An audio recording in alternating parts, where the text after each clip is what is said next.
Bueno, continuamos nuestro estudio sobre los 24 ancianos. En nuestro primer tema presentamos un marco o un trasfondo histórico que nos va a ayudar a entender el asunto de cuándo aparecen los 24 ancianos, quiénes son y cuáles son sus funciones. Quiero repasar lo que estudiamos en nuestro primer tema rápidamente. Ustedes recuerdan que según la Biblia el Señor Jesucristo tenía que venir a esta tierra con dos propósitos principales. Número uno, para vivir una vida perfecta, para ofrecerle a la ley en nuestro lugar. Y en segundo lugar, morir por el pecado que nosotros hemos cometido. Es decir, vivir por nosotros y morir por nosotros. De tal manera que si lo recibimos como nuestro Salvador, Dios mira la vida de Él en lugar de la vida nuestra. Y acepta la muerte de Él en lugar de la muerte nuestra. A eso vino Jesús primordialmente. Y cuando Jesús dijo en la cruz, consumado es, sencillamente Jesús estaba diciendo, he terminado la función que debía terminar en la tierra. He vivido esa vida perfecta y he muerto por el pecado. Nos dimos cuenta que Satanás procuró impedir que Jesús cumpliera su misión. En primer lugar, procuró matarlo antes de que pudiera ofrecer su vida. En segundo lugar, procuró infectarlo con el virus del pecado.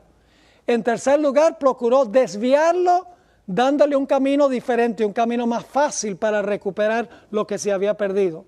Y finalmente, procuró desanimarlo, tratando de decirle que iba a quedar eternamente separado de su Padre, se iba a perder él y se iba a perder toda la raza humana. O con las esperanzas de que Jesús de sus enemigos y de esa manera pecara a Jesús y se estropeara el plan de la salvación.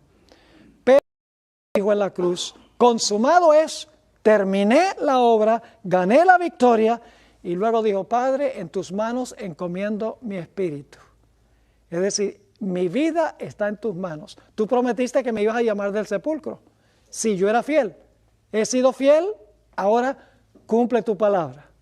¿Cumplió el Señor su palabra? Muy temprano, el primer día de la semana, descendieron estos dos ángeles. Uno de los ángeles le dijo, oh Hijo de Dios, tu Padre te llama. Y el Señor Jesucristo resucitó de los muertos y no resucitó solo. Porque Jesús ahora había pagado la deuda del pecado y había vivido una vida perfecta en lugar de todos los que habían muerto en Cristo, todos los mártires que habían sido fieles. Ahora, esos individuos legalmente estaban salvos. Porque ya Jesús vivió su vida y Jesús murió por el pecado. Ahora resucitaron toda esta multitud de individuos que vamos a encontrar en unos momentos qué fue lo que sucedió con esos individuos. Por 40 días fueron a la ciudad, testificaron en cuanto a la resurrección y luego vamos a encontrar que ascendieron con el Señor Jesús. Ahora vamos a la página 14 de nuestro sílabo. Y vamos a mirar esta escena de Apocalipsis, el capítulo 4. Y básicamente, el tema central del capítulo 4 es que se está preparando la sala celestial para el retorno de Cristo al cielo como el héroe de guerra. Es decir, la escena de Apocalipsis 4 se está realizando en el cielo y se está preparando todo el cielo para el regreso de Jesús al cielo en su ascensión. El regreso victorioso de Cristo Jesús. Ahora vamos al versículo 1 y vamos a trazar poco a poco lo que encontramos aquí. Después de esto, miré, y he aquí una puerta abierta en el cielo. No es la puerta del cielo, hay una puerta abierta en el cielo. Y la primera voz que oí como de trompeta, hablando conmigo, dijo, sube acá. Y yo te mostraré las cosas que sucederán después de estas. Así que hay una puerta abierta. Juan entra en visión por la puerta. Y ahora vamos a leer el versículo 2. Y al instante yo estaba en el espíritu. Significa que estaba en visión. Y he aquí un trono establecido en el cielo. Y en el trono estaba ¿qué? Uno sentado. ¿Cuántos había en el trono que vio Juan? Uno solo sentado. Ese es un detalle importante. Ahora, yo les pregunto, ¿a dónde fue Jesús cuando ascendió al cielo? ¿A dónde se ubicó Jesús cuando fue al cielo? se ubicó al lado del Padre en el trono. Noten Apocalipsis 3:21, que se encuentra en la parte de arriba de la página 14. Aquí está hablando Jesús. Al que venciere, le daré que se siente conmigo en mi trono. Eso es futuro. Es decir, si nosotros vencemos, nos vamos a sentar con Jesús en su trono. Y luego dice, así como yo he vencido, pasado, y me he sentado con mi Padre en su trono. ¿A dónde se ubicó Jesús cuando ganó la victoria y regresó al cielo? Se sentó con su Padre en el trono. Pero el problema es que aquí en el versículo que acabamos de leer, Apocalipsis 4:2, hay uno solo en el trono. Debe ser que todavía Cristo no ha llegado. Porque cuando llegó, se sentó y había dos. ¿Están conmigo o no están conmigo? Ahora, hay uno en el trono. No se identifica quién es ese uno, pero lo vamos a ver en unos momentos. Versículo 3. Se da la descripción física del que está sentado en el trono. Dice, y el aspecto del que estaba sentado era semejante a una piedra de jaspe y de cornalina.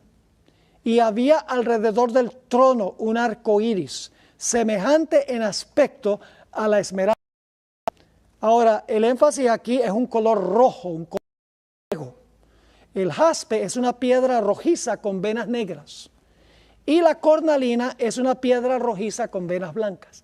Es decir, el énfasis aquí está sobre el color rojo, el color del fuego, porque Dios está cubierto por una luz gloriosa, según la Sagrada Escritura. Ahora, vamos al versículo 4, esto es en la página 15. Y alrededor del trono, donde hay uno sentado, había 24 tronos. Y vi sentados en los tronos a 24 ancianos, vestidos de ropas blancas con coronas de oro en sus cabezas. Ahora quiero que visualicen esto. Hay una puerta abierta en el cielo. En visión Juan entra por la puerta abierta. Dentro de la puerta ve un trono. Hay uno sentado en el trono. Cuando Cristo llegó había dos, pero ahora solamente hay uno. Describe la escena, la forma en que se ve este personaje rodeado de rojo, rodeado de fuego. Y entonces dice que alrededor del trono había 24 tronos con 24 personajes sentados, que se llaman ancianos.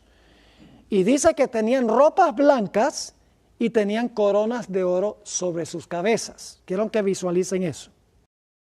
Ahora, noten el versículo 5. ¿A dónde se está realizando esta escena? ¿En qué lugar del cielo? ¿A dónde conduce esa puerta a donde se encuentra el trono con el individuo que está sentado? No cabe duda. Dice en el versículo 5, y del trono salían relámpagos y truenos y voces, y delante del trono ardían 7 lámparas de fuego, las cuales son los 7 espíritus de Dios. Ahora aquí viene la pregunta. ¿A dónde se encontraban las 7 lámparas de fuego en el santuario? Se encontraban en el lugar santo. Así que esta escena se está realizando ¿dónde? El trono está en el lugar santo del santuario. Ahora Jesús murió en el atrio. Cuando fue al cielo, ¿fue a dónde? Al lugar santo. Esto se está realizando en el lugar santo. Ahora, la sierva del Señor en el Conflicto de los Siglos, página 540 y 41, dice claramente a dónde se estaba realizando esta escena. Voy a leer ese pasaje. Dice, los lugares santos del santuario celestial están representados por los 2 departamentos del santuario terrenal. Cuando en una visión le fue dado al apóstol Juan que viese el templo de Dios en el cielo, contempló allí 7 lámparas de fuego ardiendo delante del trono. Vio un ángel que tenía en su mano un incensario de oro. ¿A dónde se encontraba el altar de incienso? En el santo también. Y le fue dado mucho incienso para que lo añadiese a las oraciones de todos los santos encima del altar de oro que estaba delante. Ahora viene explícito. Se le permitió al profeta contemplar el primer departamento del santuario en el cielo y vio allí las 7 lámparas de fuego donde acabamos de leer, y el altar de incienso, representados por el candelabro de oro y el altar de incienso en el santuario terrenal. Así que, ¿a dónde se está realizando esta escena específicamente? Esto está ocurriendo en el lugar santo del santuario. Ahora queremos ir en nuestro sílabo a la página 18. Ustedes pueden leer todo lo que está allí. Hay mucha información valiosa que no estamos cubriendo en estos momentos. Los que van a ver estas presentaciones en DVD y por televisión, hay un sílabo que va con esto, con mucho más información que lo que podemos cubrir aquí en clase.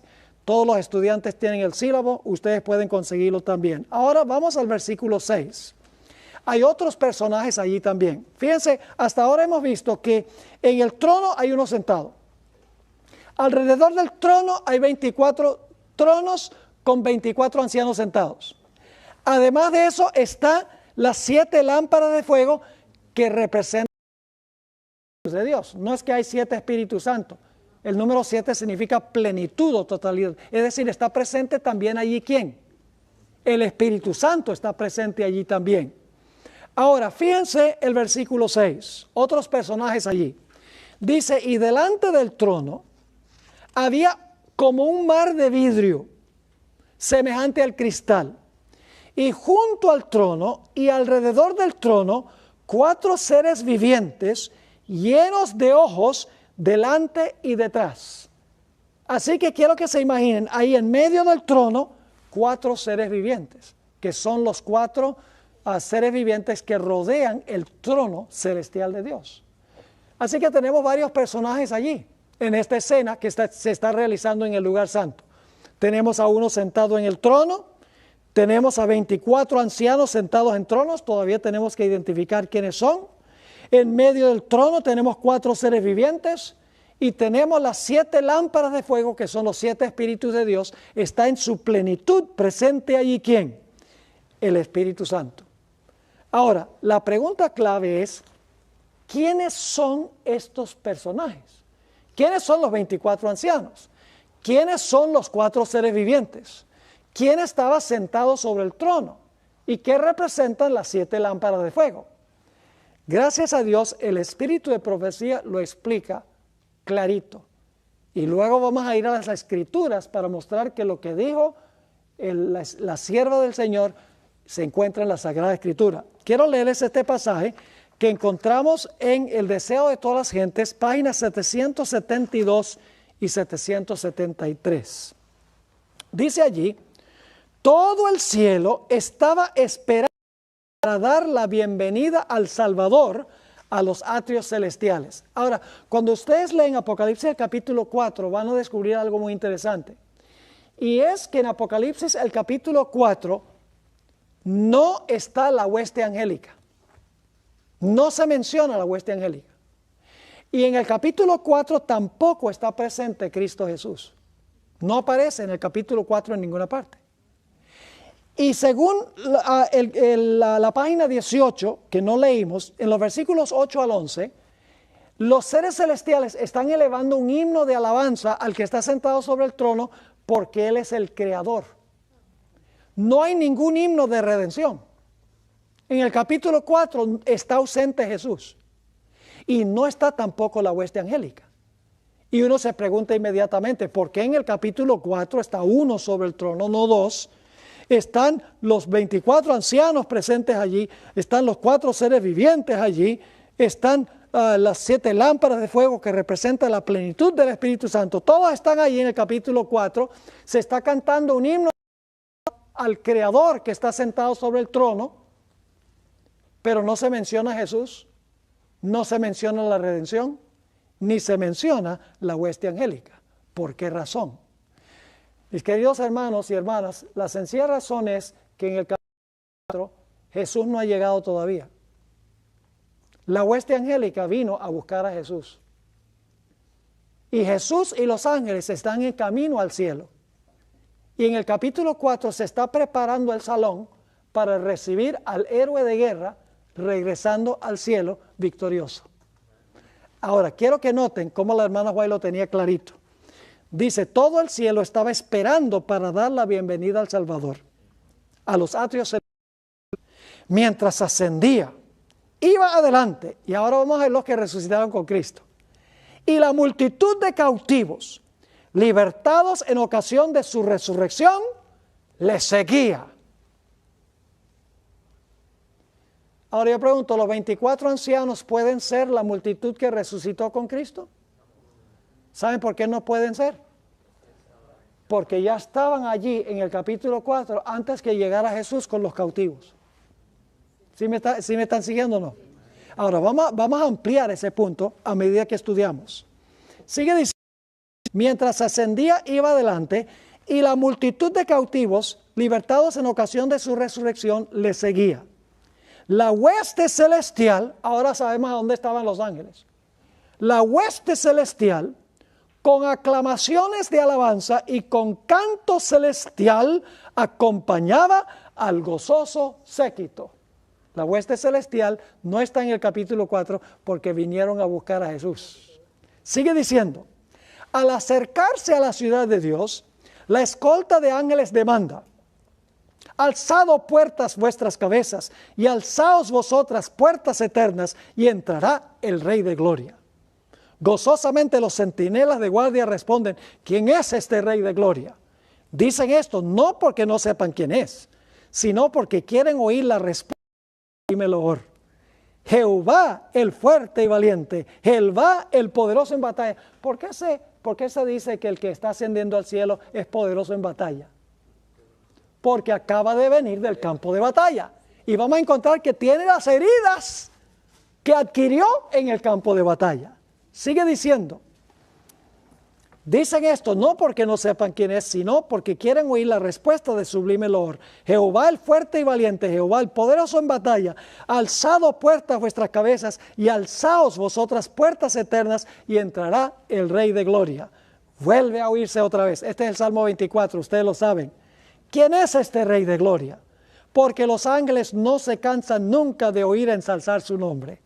Y los ángeles de la escolta responden, Jehová de los ejércitos, Él es el Rey de la Gloria. Y ahora escuchen.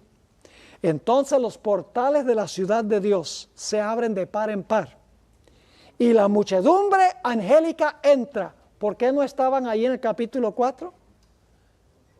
Porque estaban en camino con Jesús al cielo. Dice, la muchedumbre angélica entra por ellos en medio de una explosión de armonía triunfante. Pueden imaginarse millones de ángeles cantando, porque ahora el héroe de guerra está regresando de la tierra con sus heridas del campo de batalla, pero victorioso. Ahora escuchen lo que sigue diciendo. Allí está el trono. Ese es Apocalipsis 4, ¿sí o no? Ahí está el trono. Y en derredor el arco iris de la promesa. ¿Estaba el arco iris en el capítulo 4? Sí. Ahí están los querubines y los serafines. Son los vivientes. Y ustedes dicen, ¿cómo lo sabemos?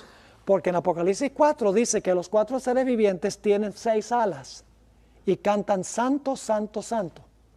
En Isaías 6, 1 al 3 dice que los serafines tienen 6 alas y cantan santo, santo, santo. Es decir, los seres vivientes, la hermana White los identifica como ¿qué? Como querubines y serafines. Y luego va a identificar a los 24 ancianos. Y esto lo vamos a estudiar con más detenimiento. ¿Quiénes son los 24 ancianos? Bueno, ya ha dicho que ahí está el trono.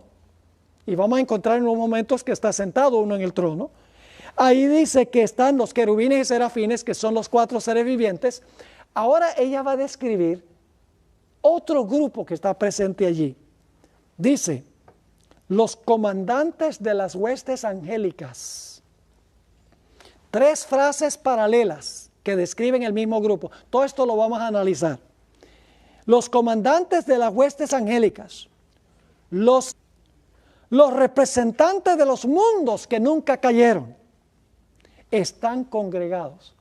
Ahora, no son 3 grupos distintos. No es que los comandantes de las huestes angélicas, los hijos de Dios y los representantes de los mundos son 3 grupos distintos. No, son 3 formas de describir el mismo grupo. Eso se los voy a comprobar a medida que vamos estudiando. Solamente estamos introduciendo el tema para que ustedes puedan visualizar el contexto de donde aparecen los 24 ancianos. Sigue diciendo, el concilio celestial, delante del cual Lucifer había acusado a Dios y a su Hijo, los representantes de aquellos reinos sin pecado, sobre los cuales Satanás pensaba establecer su dominio, todos están allí ¿para qué? Para dar la bienvenida al Redentor. Sienten impaciencia por celebrar su triunfo y glorificar a su Rey. ¿Está claro? ¿Qué está describiendo? El capítulo 4 está describiendo a Dios el Padre. Vamos a encontrar sentado en el trono.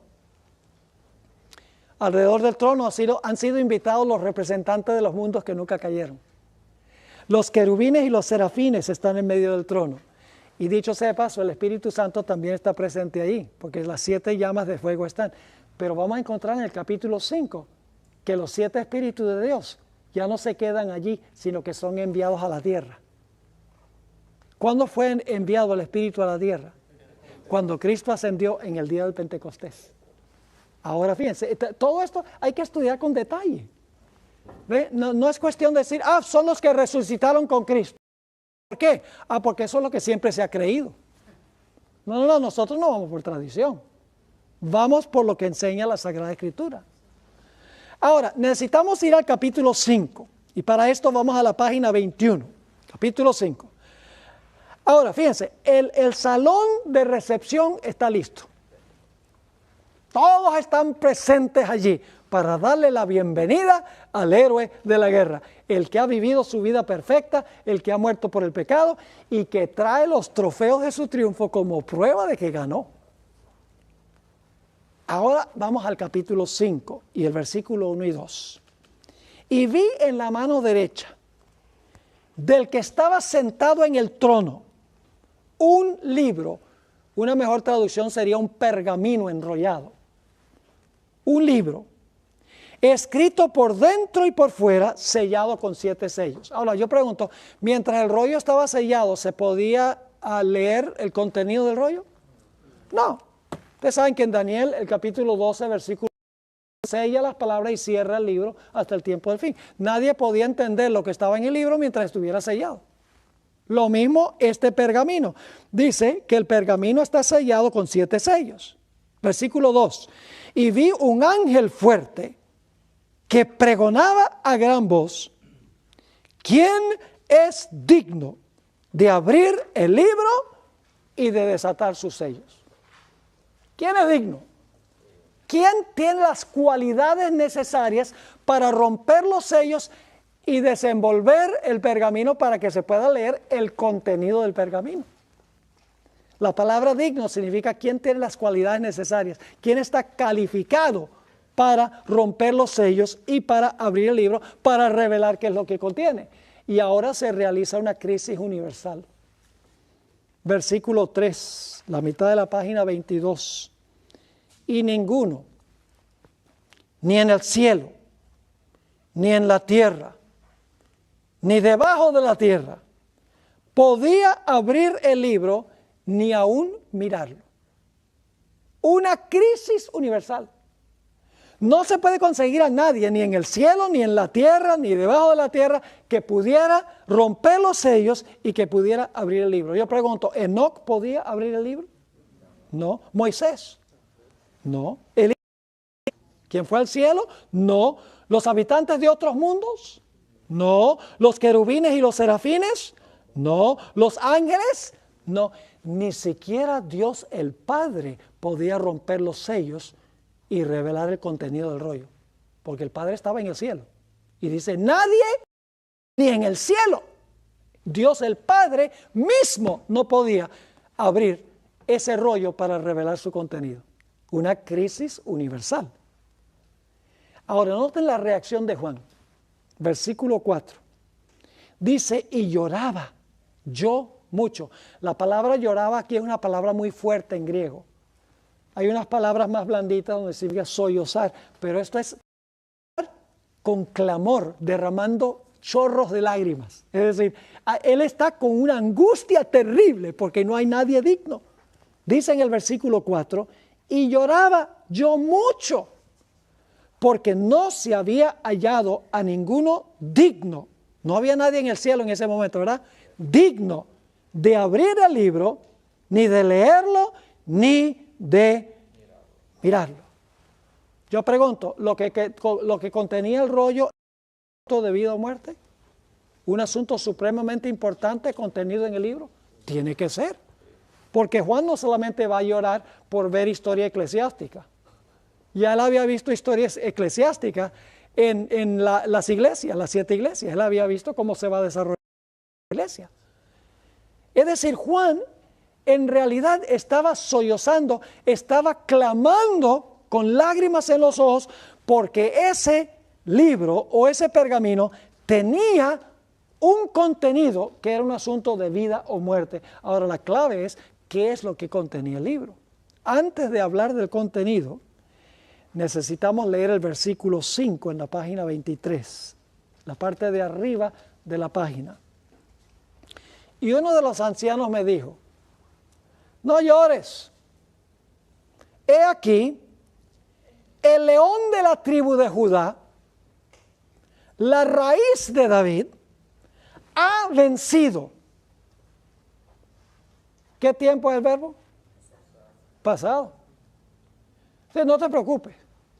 El león de la tribu de Judá ha vencido, es decir, venció porque vivió su vida perfecta, murió en la cruz, y luego dice, para abrir. El tiempo del verbo en el griego es futuro. Es decir, venció y eso lo capacita ¿para qué? Para en el futuro abrir el libro y desatar sus 7 sellos. Es que, ¿qué es lo que califica al león de la tribu de Judá para abrir romper los sellos y abrir el libro? El hecho de que venció. Eso lo califica a él para que él pueda revelar el contenido que se encuentra en ese pergamino. Ahora vamos a la página 24 de nuestro sílabo, al verso. Ahora quiero explicarles algo mientras ustedes están yendo allá a la página 24 del sílabo. Quiero hacerles esta explicación. En Apocalipsis 5 se presenta a Cristo como cordero y se le presenta como león. Escuchen bien. Cuando Cristo llega al cielo, es el cordero. Cuando finalmente, al final de la historia, rompe los sellos y abre el pergamino, es el león. Porque venció para poder romper los sellos y para poder abrir el libro. La apertura del libro está en el futuro. El león abre el libro en el futuro. Pero vamos a encontrar en el versículo 6 que Juan lo ve allí en el presente y no es un león, sino que es un ¿qué? Es un cordero. Es decir, va a llegar un momento en que el cordero se va a convertir en un león. Y ustedes dicen, ¿cuándo es eso? Apocalipsis 6 lo describe. Cuando todos se escondan en las cuevas y rueguen que las piedras caigan sobre ellos para esconderlos de la ira del cordero. Ahí el cordero que salva se ha convertido en un león que destruye. ¿Están conmigo o no están conmigo? Ahora, noten lo que dice el versículo 6 y tengo muchas explicaciones en corchetes aquí. En mí en rojo, pero el de ustedes está en negro. Así que tengo explicaciones a diferentes frases. Dice en el versículo 6, y miré, y vi que en medio del trono y de los 4 seres vivientes y en medio de los ancianos estaba en pie un ¿qué? Un cordero como inmolado. ¿Eso está sucediendo en el presente cuando Juan lo está viendo? Sí. Dice, él vio y el cordero estaba ¿qué? Allí, inmolado. Pero el león venció en el pasado, pero en el futuro va a romper los sellos y abrir el libro. Pero aquí el cordero se hace presente en el lugar que fue preparado en el capítulo 4. Así que dice, vi un cordero como inmolado. Yo pregunto, ¿cuándo fue inmolado? Cuando murió en la cruz. Yo pregunto aquí, ¿está vivo o está muerto? Está vivo. porque si estuviera muerto no estuviera parado. Se está presentando aquí, ¿qué cosa? Vivo en el lugar que se menciona en el capítulo 4. Sigue diciendo, y tenía 7 cuernos, señal de poder. Dicho sea de paso, los cuernos no son como cuernos de animales, sino que son como los cuernos que hay en una corona que representan rayos de luz. ¿Saben que los cuernos que se encuentran en una corona, en realidad la corona es dorada porque representa los rayos de luz? Por ejemplo, Moisés cuando descendió de la montaña dice que le salían cuernos de la cabeza. No significa que le salieron el cuerno pequeño y el cuerno notable, no. Significa que su cabeza le brillaba y parecía cuernos. Así que dice que tenía 7 cuernos, pleno poder, y ahora escuchen esto, y 7 ojos, los cuales son los que... ya vimos eso en el capítulo 4, pero ahora hay un cambio. Dice, los cuales son los 7 espíritus de Dios que enviados por toda la tierra. En el capítulo 4 están los 7 espíritus allí, pero ¿qué sucede en el capítulo 5? En el capítulo 5, cuando se presenta el Cordero como inmolado, los 7 espíritus son enviados a la tierra. Esto está sucediendo ¿cuándo? Cuando Cristo asciende al cielo y derrama a la tierra, ¿qué cosa? El Espíritu Santo. Sucede en el día del Pentecostés. La hermana White, al pie de la página 24, explica en el libro Hechos de los Apóstoles, página 31 y 32, cuando Cristo entró por los portales celestiales, fue entronizado en medio de la adoración de los ángeles. Tan pronto como esta ceremonia hubo terminado, ahora escuchen bien, Jesús se sentó con el Padre, ¿sí o no? Cuando ascendió al cielo se sentó con el Padre. Luego dice, tan pronto como esta ceremonia hubo terminado, cuando Jesús se sentó en el trono, el Espíritu descendió. Es enviado a la tierra. Descendió sobre los discípulos en abundantes raudales y Cristo fue de veras glorificado con la misma gloria que había tenido con el Padre desde toda la eternidad. El derramamiento pentecostal era la comunicación del cielo de que el Redentor había iniciado su ministerio celestial. De acuerdo con su promesa, había enviado al Espíritu Santo del cielo a sus seguidores como prueba de que como sacerdote y rey había recibido toda autoridad en el cielo y en la tierra y era el ungido sobre su pueblo. ¿Está quedando claro este panorama? En el versículo 7. Te dice, pero pastor, ahí dice que estaba el cordero inmolado. Sí, estaba el cordero inmolado, pero el cordero inmolado vino ahí. Noten el movimiento en el versículo 7. Y vino. ¿Vino a dónde? A donde estaba el que sentado en el trono. Dice, y vino. Y tomó el libro de la mano derecha del que estaba sentado en el trono. Vino significa que no estaba allí. Vino a donde estaba el que estaba sentado en el trono. Versículo 8. Y cuando hubo, dicho sea de paso, en este momento ya no están cantando los seres celestiales. Hay un silencio sepulcral. En unos momentos vamos a leer una cita, vamos a completar la cita del deseado de todas las gentes. Dice en el versículo 8, cuando hubo tomado el libro, los 4 seres vivientes, que son querubines y serafines, y los 24 ancianos, que son los representantes de los mundos que nunca pecaron, se postraron delante del Cordero. Todos tenían arpas, y ahora escuchen, y copas de oro llenas de incienso, que son las oraciones de los santos. Interesante. Según dice esto, los seres vivientes y los 24 ancianos presentan las oraciones de los santos ante el trono de Dios. Y usted dice, ¿cómo es eso? ¿Acaso Jesús no es el que los presenta? Sí, pero los ángeles los llevan allá. Y vuelven a traer respuestas de Dios. ¿Recuerdan la escalera que vio Jacob? ¿Qué había subiendo y bajando por la escalera? Ángeles. Llevan nuestras peticiones ante el trono y vuelven a traer respuestas de Dios. Tienen una función intercesora los ángeles. Así que dice, se postraron delante, y todos estos son detalles importantes para lo que vamos a estudiar en nuestras siguientes sesiones. Se postraron delante del Cordero, todos tenían arpas y copas de oro llenas de incienso, que son las oraciones de los santos. En esta cita del Espíritu de Profecía, que se encuentra en Counsels to Teachers, Consejos para los Maestros, página 110, la hermana White dice, los ángeles ofrecen el humo del fragante incienso a los santos que oran. Los ángeles ofrecen el incienso, al igual que los 24 ancianos, de lo cual hablaremos. Ahora viene algo muy interesante. En el capítulo 5 de repente está el Cordero, y el Cordero viene herido, pero viene vivo. Y viene hasta donde está sentado sobre el trono, y ahora los seres celestiales van a cantar un himno. Pero ya no es un himno en honor es un himno en honor al Redentor. ¿Están viendo la conexión? En el capítulo 4, ¿a quién se está exaltando? A Dios el Padre, porque últimamente Él es el arquitecto de la creación.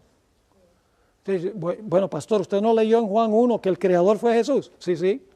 Pero la Biblia también dice que el Padre es el creador. El Padre crea a través de Jesús. Así que se presentan los dos como el creador. El Padre es el arquitecto y el Hijo es el albañil. ¿Me están entendiendo? Ahora fíjense. Dice en el versículo, ahora viene el himno. Honor al creador, porque ha llegado ahora el Redentor al cielo.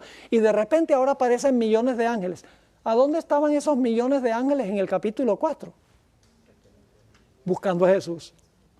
Ahora fíjense lo que dice allí en el versículo 9. Y cantaban un nuevo cántico, diciendo, digno. Se consiguió el que es digno, el que llegó. Digno eres de y de abrir sus sellos, porque tú fuiste, pasado, ¿verdad? Porque tú fuiste inmolado. Y ahora hay un problema de traducción, esto lo vamos a tratar. Dice, y con tu sangre, dicen la versión King James y la versión Reina Valera, dice, nos has redimido, como si los ancianos estuvieran cantando que ellos fueron los redimidos. Pero en realidad la traducción correcta es, los has redimido. Es decir, los seres vivientes y los ancianos no dicen que ellos son los redimidos, están cantando en cuanto a los redimidos. Eso todo lo vamos a cubrir. Es decir, la traducción correcta es, con tu sangre los has redimido para Dios, piense, tiempo pasado, de todo linaje y lengua y los has, no debe ser nos has, los has hecho para nuestro Dios, reyes y sacerdotes, y reinarán sobre la tierra. Es decir, los seres vivientes y los 24 ancianos no son ellos los redimidos. Ellos están cantando en cuanto a los redimidos. Y les prometo que todo esto lo vamos a analizar y lo vamos a ver en su contexto. Nada más ahora quiero que vean el concepto global. Versículo 11 dice, y miré y oí la voz de muchos ángeles alrededor del trono. Ahora aparecieron los ángeles porque llegaron con Jesús. Y de los seres vivientes y de los ancianos. Y su número era ¿qué? Millones de millones, que decían a gran voz, el Cordero que fue inmolado, pasado, ¿verdad? El Cordero que fue inmolado es digno. ¿Por qué es digno? Porque fue inmolado. De tomar el poder, las riquezas, la sabiduría, la fortaleza, la honra, la gloria y la alabanza. Y a todo lo creado que está en el cielo, sobre la tierra y debajo de la tierra, y en el mar, y todas las cosas que en ellos hay, oí decir, al que está sentado en el trono y al Cordero, sea la alabanza, la honra, la gloria y el poder por los siglos de los siglos. Los 4 seres vivientes decían amén. Y los 24 ancianos se postraron sobre sus rostros y adoraron al que vive por los siglos de los siglos. Ahora el himno es porque se está exaltando ¿a quién? Al Cordero, al Redentor. Y están cantando, Él es digno ¿de qué? Él es digno de romper los sellos, de revelar el contenido del libro, porque Él fue ¿qué? Porque Él fue inmolado y Él venció en la tierra. Ahora necesitamos hablar del libro. ¿Qué es lo que contiene el libro? ¿Por qué era tan grande esta crisis universal? ¿Por qué era tan terrible que no hubiese nadie digno de romper los sellos y abrir el libro? Debe ser que hay algo muy importante en ese pergamino. Pero la pregunta clave es, qué es lo que había en ese pergamino. Solo voy a leer una de las citas que encontramos en la página 27 del sílabo, por la premura del tiempo. Según el testamento del pretorio, un testamento en la ley romana llevaba los 7 sellos de los 7 testigos en las que aseguraban la tableta o el pergamino. Un testamento tal no se podía ejecutar hasta que se rompiesen los 7 sellos. Es decir, el pergamino era un testamento. El testamento de la raza humana es lo que contiene ese libro. Déjenme leerles la otra cita, la primera que está allí, de Ranko Stefanovic. Los arqueólogos han traído a la luz muchos documentos que tienen entre 2, 7 o más. Por ejemplo, la ley romana exigía que un testamento tuviera un mínimo de 7 sellos de testigos para garantizar la validez de su contenido, aun cuando hay evidencia que en ciertas ocasiones se usaban más que 7 sellos. Es decir, que el libro o el pergamino, lo que es un testamento, es el testamento de la raza humana. Ahora, yo pregunto, ¿qué es lo que revela un testamento? ¿Qué contiene un testamento? Un testamento contiene lo que se va a heredar y quién lo va a heredar. Yo pregunto, ¿un testamento lo puede abrir cualquiera? ¿O hay ciertas cualidades que debe tener el individuo para abrir un testamento? Hay una persona que se le delega esa responsabilidad. Ahora, ¿qué sucede si el testamento queda sellado y nunca se abre? Nadie hereda nada. Juan sabía, viviendo en el imperio, que este era el testamento de la raza humana, que en ese libro estaba registrado cada persona y lo que van a heredar. Si el testamento quedaba sellado o cerrado, nadie iba a heredar la herencia que se había perdido. Nadie iba a recibir la herencia que había perdido Adán. Ahora, gracias a Dios, tenemos nosotros citas muy interesantes del espíritu de profecía sobre este asunto. En la página 29 del sílabo, en la página 29, encontramos unas citas muy interesantes de la hermana White sobre lo que contiene este libro. Dice en la primera cita, se encuentra en el documento Manuscript Releases, tomo 9, página 7. Yo traduje esto porque no está en español. Dice, allí en su mano abierta está el libro, el pergamino que contiene la historia de los actos providenciales de Dios, la historia profética de las naciones y de la iglesia. ¿Qué se encuentra en ese pergamino? Toda la historia del mundo y de la iglesia. Dice, el pergamino contiene las declaraciones divinas, su autoridad, sus mandamientos, sus leyes, la plenitud del consejo simbólico del Eterno y la historia de todos los que gobernaron en las naciones. En lenguaje simbólico se halla en ese pergamino la influencia de cada nación, lengua y pueblo desde el principio de la historia hasta su final. El pergamino contiene toda la historia de la raza humana y las decisiones que cada persona tomó dentro del curso de la historia humana que va a determinar si va a heredar la vida o si va a heredar la muerte. ¿Me están entendiendo lo que estoy diciendo? Ahora, hay otra cita de la hermana White donde ella registra un evento que se escribió en ese pergamino. Se encuentra en el libro Palabras de Vida del Gran Maestro, página 236. ¿Ustedes recuerdan cuando Pilato trajo y presentó a Barrabás y presentó a Jesús lado a lado? Y dijo, ¿quién quieren ustedes que yo suelte? Dicen, ¿suelta a quién? A Barrabás. Ahora escuchen lo que dice la hermana White en cuanto a ese evento histórico. Dice así, así hicieron su elección los dirigentes judíos. Su decisión fue registrada en el libro que Juan, la mano de aquel que se sienta en el trono, el libro que ningún hombre podía abrir. Qué interesante. Ahora escuchen bien. Con todo su carácter vindicativo, esa es una mala traducción, vindicativo. En realidad es la palabra en inglés vindictiveness, que se traduce mejor con todo su carácter vengativo o retributivo. Es una mejor traducción. Dice, con todo su carácter retributivo, ahora escuchen bien, aparecerá esta decisión delante de ellos en aquel día cuando el león de la tribu de Judá le quite el sello.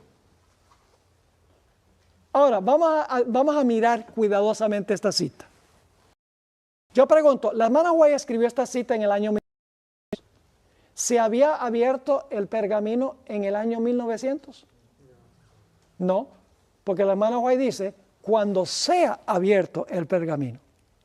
No había sido abierto todavía cuando la hermana White escribió esta cita. ¿Si están conmigo o no están conmigo? ¿O está demasiado tarde?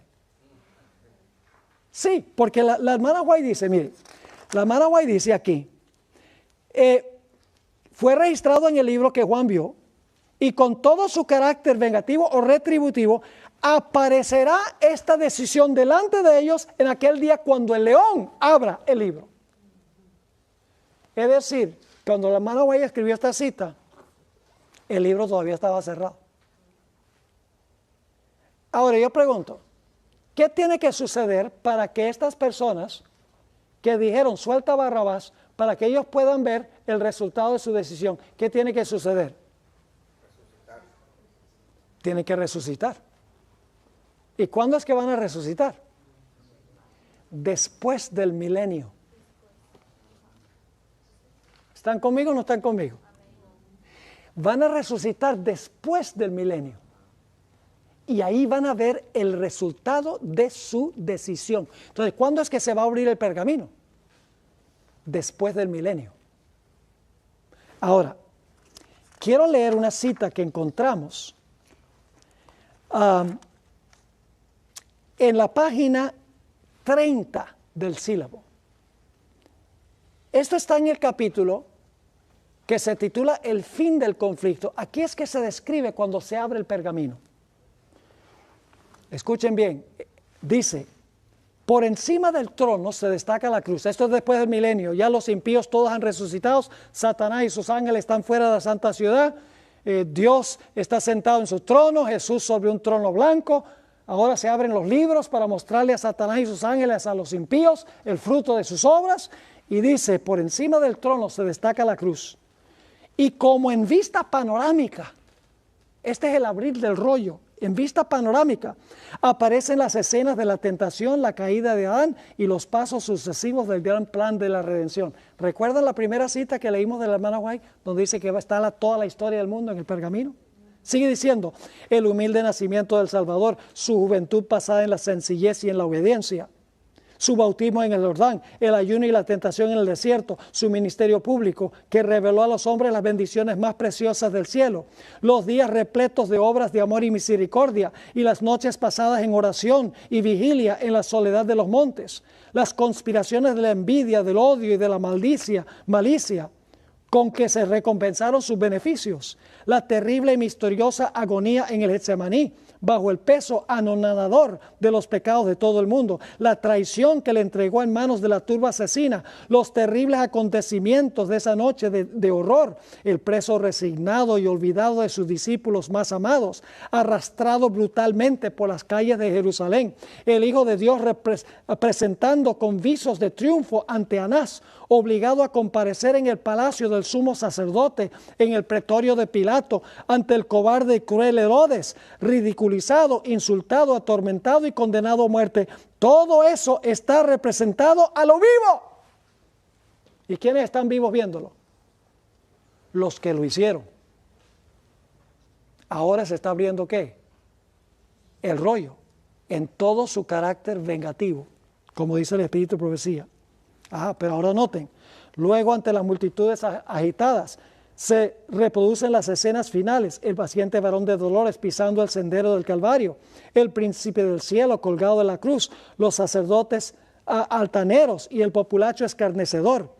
ridiculizando la agonía de su muerte, la oscuridad sobrenatural, el temblor de la tierra, las rocas destrozadas y los sepulcros abiertos que señalaron el momento en que expiró el Redentor del mundo. La escena terrible se presenta con toda exactitud. Satanás, sus ángeles y sus súbditos no pueden apartar los ojos del cuadro que representa su propia obra. Cada actor recuerda el papel que desempeñó. Herodes, el que mató a los niños inocentes de Belén para hacer morir al rey de Israel. La innoble Herodías, sobre cuya conciencia pesa la sangre de Juan el Bautista. El débil Pilato, esclavo de las circunstancias. Los soldados escarnecedores, los sacerdotes y gobernantes y la muchedumbre enloquecida que gritaba: recaiga su sangre sobre nosotros y sobre nuestros hijos. Todos contemplan la enormidad de su culpa. En vano procuran esconderse ante la divina majestad de su presencia que sobrepuja el resplandor del sol, mientras que los redimidos echan sus coronas a los pies del Salvador, exclamando: Él murió por mí. ¿Se dan cuenta que se está viendo toda la historia de la raza humana? Eso es lo que contiene el rollo. Yo pregunto, ¿los actores que dijeron suéltanos a Barrabás van a estar ahí viéndolo? Porque van a resucitar. El rollo es abierto cuando ellos resucitan y con todo su carácter vengativo o retributivo verán la decisión que han tomado. Pero en ese libro también se encuentran las decisiones que tomaron los hijos de Dios y la herencia que ellos van a recibir. Es decir, el rollo, el pergamino revela lo que van a heredar los justos y lo que van a heredar los impíos. Si no se abre el pergamino o el testamento, nadie hereda nada. Por eso Juan lloró. Porque si no se abre el pergamino, todos están perdidos. La herencia nunca se recupera. Y luego ustedes pueden seguir leyendo esta cita. Se relata a los apóstoles, Pablo, Pedro, Juan, Nerón, la madre de Nerón. Ahora va a la historia eclesiástica y luego el siguiente párrafo va a los 1260 años, los sacerdotes, prelados, los padres de la iglesia, etcétera. Todos van a ver en visión panorámica cuando se abre ese pergamino o ese rollo. Ahora escuchen bien, cuando se escribió el Nuevo Testamento, los registros se llevaban en libros o en pergaminos. Si Dios estuviera hablándole a un profeta hoy, diría que Dios va a mostrar un DVD o algo mucho más espectacular. No podemos entender la tecnología que va a usar Dios, pero Dios tiene registrada toda la historia de la raza humana en ese pergamino, según leímos en el Espíritu de Profecía. Es el panorama, dice en vista panorámica por encima de la ciudad se ve toda la historia de la raza humana. ¿Qué tecnología tendrá Dios? Y ahí se va a ver toda la historia, las decisiones positivas que se tomaron y negativas que se tomaron. Y después que se termine de mirar todo, entonces todos se van a arrodillar, los justos y los impíos y Satanás y sus ángeles, y van a decir: justos y verdaderos son tus caminos, oh Jehová. Esto. Ahora, quiero regresar a la página 28, solamente nos quedan 4 minutos.